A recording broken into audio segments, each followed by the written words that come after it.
Right, hi, I think we're on again. Okay, I've had quite a good feedback from my doggy advice. And I went out to the park again this morning, and there's quite a few of us. Ooh, bubble, bubble mouth. There's quite a few of us that meet. I'm not even going to bother to re-record that. Bugger it. I am what I am. There's quite a few of us that meet at 9 o'clock in the morning and 4 o'clock in the afternoon. And it's brilliant because we all get to let our dogs off and they all get to kind of interact with each other naturally. Because there's nothing more that puts tension on a dog than being on a lead, linking itself to their owner.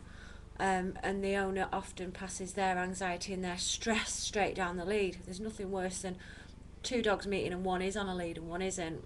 And the fights that I've seen erupt because the owners, put their two penneth in. It's been 100 times. Anyway, I've lose my train of thought now.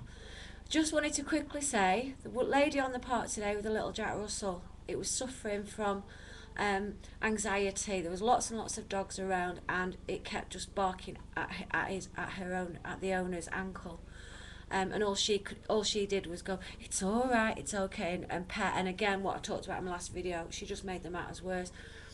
She was quite a mousy, weak type of woman as well. So my advice to her wouldn't have been. I gave her some more advice on handling a dog in different situations as well. And whereas I would advise some people to kind of take the pack leader role, she just wasn't quite frankly up to the job. So I have to kind of tailor my advice to individuals as well. The best advice I gave to this lady in particular was ignore the dog. He was barking, so she stroked him, and he just carried on barking. So when I said to her, ignore him, turn slightly away, put your arms out of the way, because they look for hand signals. My nose is running. Oh, and it worked like a miracle, and she was absolutely gobsmacked, and it was just fantastic. And when he came again, and he was yipping, she went to go like that, and I stopped her mid.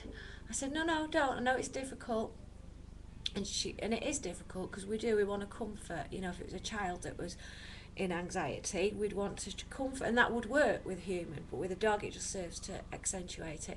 And she ignored it, and it forced him to deal with being a dog and with all these other dogs.